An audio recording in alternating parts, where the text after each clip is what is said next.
Reality is fragile. Layers of code, history, and perception stitched together. But what happens when those seams split? When the forgotten signals resurface, and the familiar becomes something else entirely? Welcome to Glitch Reality, where every story is a distortion, a crack in the system, a glimpse into what should never be seen. Because sometimes the glitch is true. There's something in the woods. It calls out to the lost, to the lonely, to those. They say, if you hear the song, it hears you too. Do not hum it back. This is the Song of the Forest. Elliot had been driving for hours. The road was winding, endless downward, deeper into a valley, deeper into a place that felt untouched, almost forgotten. Lowmere wasn't on most maps. It was the kind of village that just shouldn't be there anymore. A place left behind, held together by time-worn habits and the weight of old traditions. It wasn't where he planned to stop, but something about it felt right. He came looking for silence, a place to clear his mind, a place to write again. He got out of his car, tired from his adventures there, and went towards the inn. The inn smelt of cedarwood and dust, faintly damp like the walls were held on to centuries of rain. Behind the counter stood a woman, mid-50s, greying hair, tied back, her face set in a way that suggested she wasn't one for conversation. Her name was Marla. "Passing through?" Marla says. "Think of staying a few nights? Just need some quiet," Elliot replies. "Quiet, we have that here." Room 4B, top floor, the highest point in Lowmere. From the windows he could see the valley stretching out below, dark green and endless, wrapped in a heavy mist that clung to trees like it was breathing with them. It felt isolated, cut off, which was exactly what Elliot needed. It was just past midnight that night. A sound was rising from the trees. Deep, ancient, a melody without words, but not without intent. Elliot sat up. Sitting in his bed, he sat there, just listening. He picked up his guitar. The moment his fingers touched those strings, outside, the tree stood still. And a footstep was heard. Something was out there. And all Elliot heard was a whisper. "You've been chosen." Elliot had barely slept. Something had been outside his door. But when he forced himself to check, there was nothing. By morning, the night before felt unreal, surreal. Maybe it was exhaustion, maybe it was just his mind playing tricks. But who knows? But Elliot wanted answers. The village was small, too small. No gas station, no general store, no houses slashed against the landscape, their roofs warped with age. The streets felt unused, but old. And the people didn't speak, didn't ask him where he was from, didn't even seem curious. They just watched him. And in the village square, there was an old man, sat alone. His clothes were stiff with age, his face carved by time. He wasn't watching Elliot, he was listening. Elliot hesitated. "Excuse me." The old man replies, "You heard it." "What? What is it?" "It's older than the village, older than me. We live beside it. We do not answer it." "You didn't hum it back, did you?" Elliot hesitates. He didn't answer.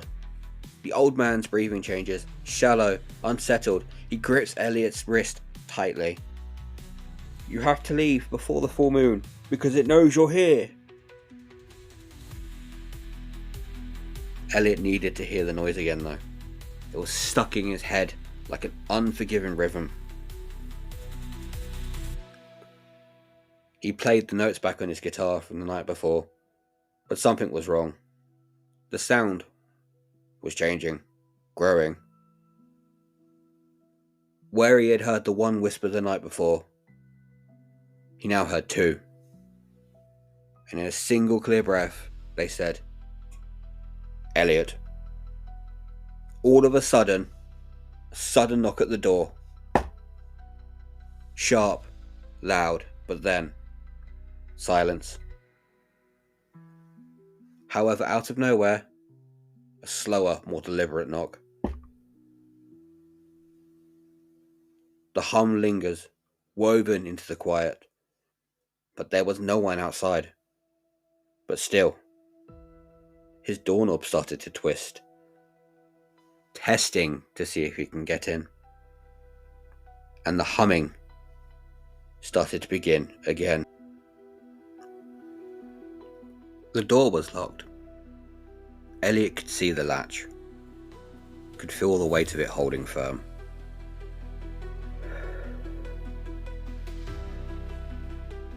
A lingering moment of quiet, and then a heavy knock, a fist against wood, but not quite human. The impact shivers through the air, rattling inside Elliot's bones. Whoever was outside wasn't knocking anymore. The sound changed. Fingertips started dragging against doors, slow, deliberate nails scraping across wood, like someone was feeling their way inside. The pressure shifts. The sound lowers, now at the bottom of the door, like something was crouching, waiting, listening. A whisper seeps through the crack, breathless, familiar. Elliot. A beat, that voice shifts through multiple. Now there are two. Now there's three. Then more. His name echoed back, layered, each voice a fraction behind the last, creating a warped, nightmarish chorus of his name.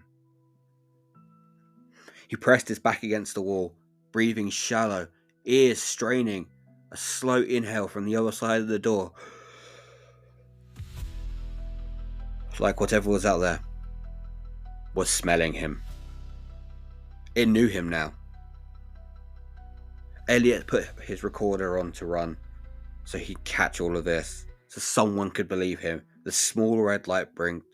Proof that he wasn't imagining the voices, the sound, the growing pressure inside the room. Proof that it was all real. But then a voice, not from outside, from inside. You shouldn't have played that song. The air tightens. The temperature drops. A deep, low frequency hum seeps into the space. The same one from the forest. A pressure slowly builds, making his tunnel vision. Elliot turned very slowly. A shadow. Not his shadow. A new shadow.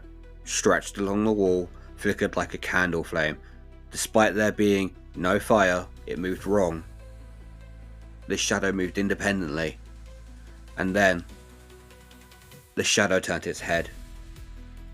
A high, kneeing, almost scream-like note cuts through the air. The pressure snaps, and everything falls into dead silence.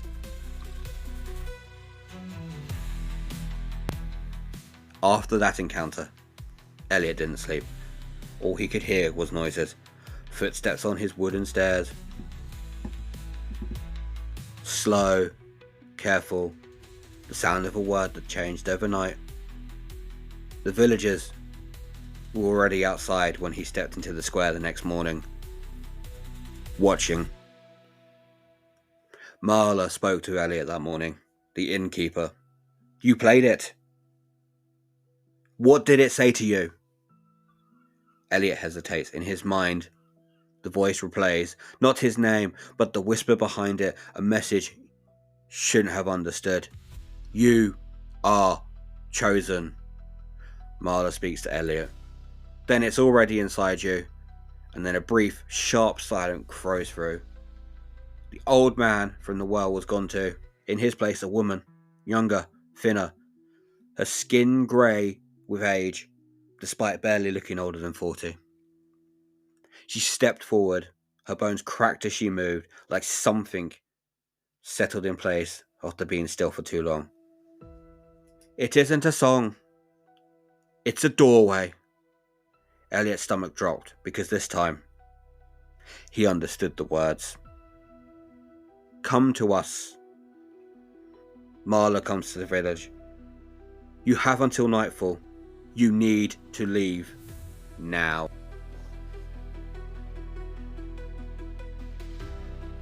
The hum lingers, vibrating against the gate.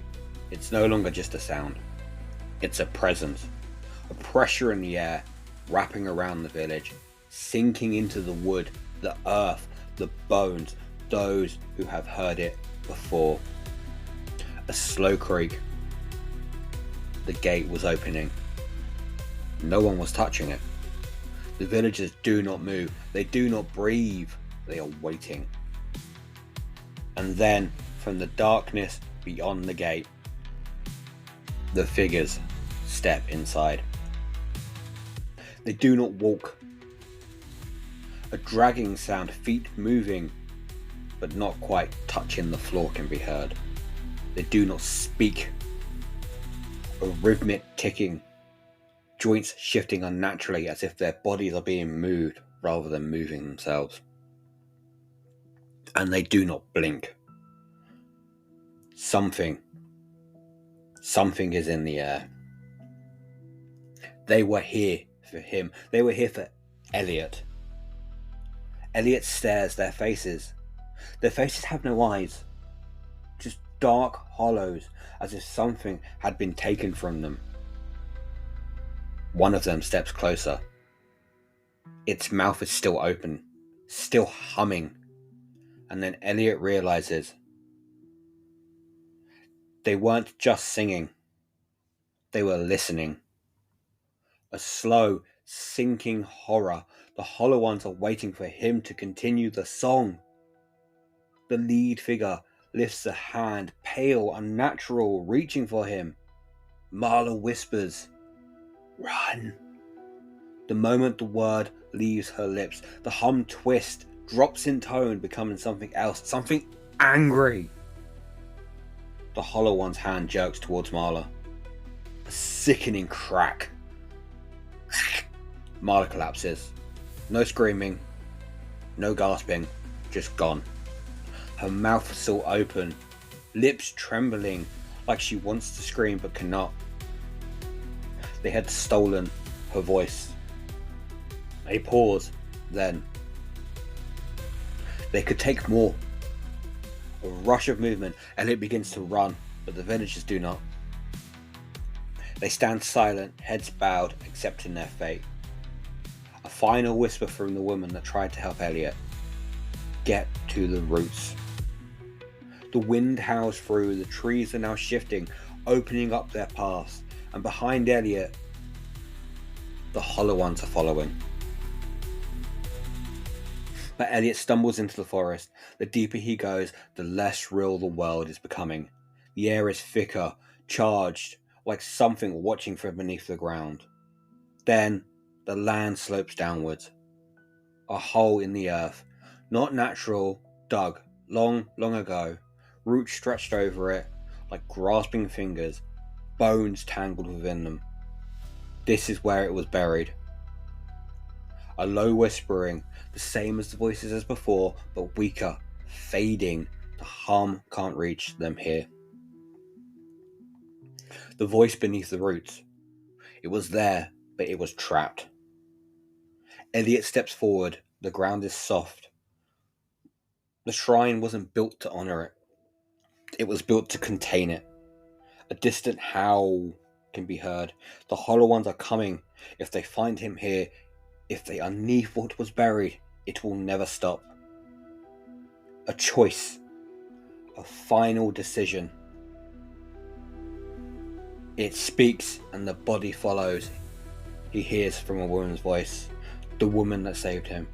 Elliot grips the root. Beneath them, something moves, breathing but weak, starved. Final whisper curling around him like smoke. Sing. A beat, a breath. Elliot opens his mouth, and he sang. A piercing hug. Not human, not hollow, something else entirely. The air shatters. A violent ripping sound. The roots break apart. A scream that's not a scream. The hollow ones convulsing in the distance. A rush of wind. Elliot visions darkens. And then silence. A slow drip. Drip. Drip. Water somewhere in the darkness. A heartbeat. A pulse. A presence.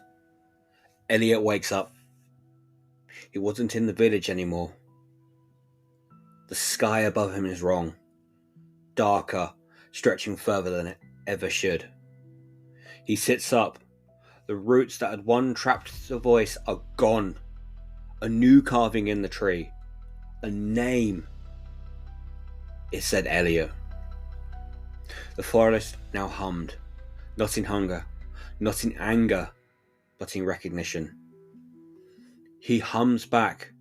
This time the trees do not resist. Elliot belonged here now. The final sound. The trees shift. The voices return. The song continues. The hollow ones needed a singer.